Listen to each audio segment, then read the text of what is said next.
నమస్కారం. Epic story లైన్స్కు స్వాగతం. ఈరోజు మనం తెలుగు సంవత్సరంలో తొలి మాసమైన చైత్రం గురించిన కొన్ని విషయాలను తెలుసుకుందాం. తెలుగు సంవత్సరంలో తొలి మాసమైన చైత్రం ఎన్నో పర్వదినాలకు నెలవు.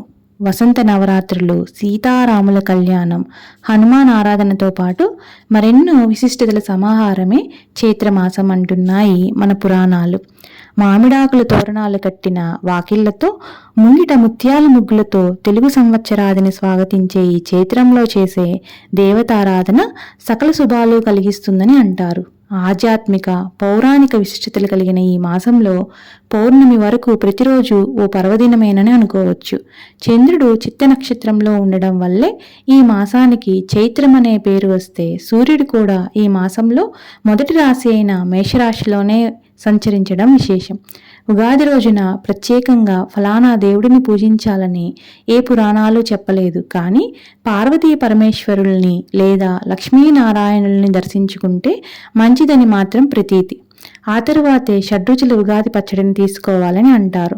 ఈ పచ్చడి తయారీలో వాడే షడ్రుచులు ఏడాదంతా ఎదురయ్యే సుఖదుఖాలకు, కష్టనష్టాలకు సంకేతంగా భావిస్తారు. ఆరోగ్యపరంగా చూస్తే ఈ పచ్చడిని కేవలం ఉగాది రోజునే కాకుండా శ్రీరామనవమి వరకు తీసుకుంటే మంచిదని మన శాస్త్రాలు చెబుతున్నాయి. వీటన్నిటితో పాటు పంచాంగ శ్రవణాన్ని పర్వదినంలో ఓ భాగంగా భావిస్తారు.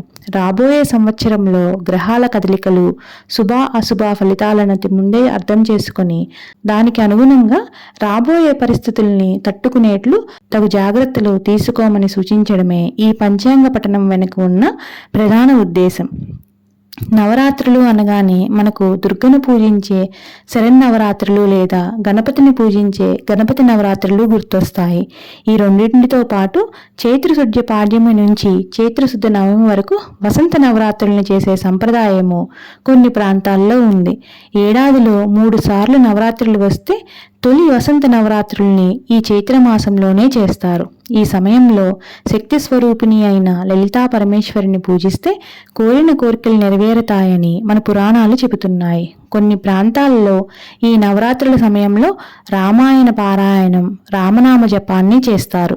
ఎందుకంటే రామాయణంలోని ఎన్నో ముఖ్య ఘట్టాలు ఈ 9 రోజుల్లోనే జరిగాయని ప్రతీతి. నవరాత్రుల చివరి రోజునే శ్రీరామనవమి వస్తుంది.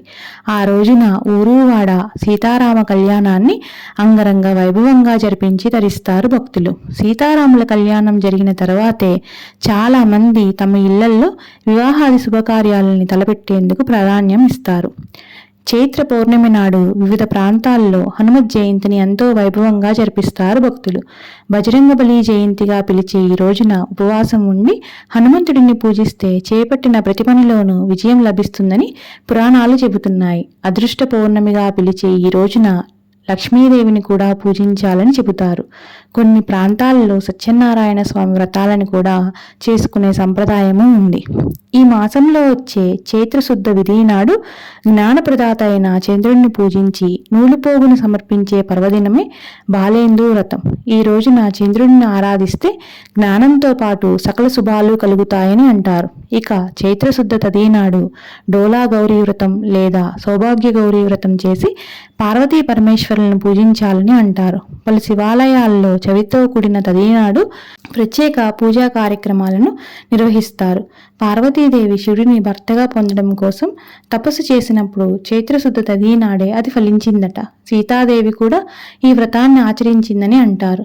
మహావిష్ణువు మత్స్యావతారం ఎత్తి వేదాలను రక్షించిన రోజు కూడా ఇదేనని చెబుతారు. ఇవి కాకుండా చైత్రశుద్ధ పంచమి, అష్టమి, ఏకాదశి, బహుళ త్రయోదశి ఈ మాసం మొత్తం పర్వదినాలే కావడం విశేషం.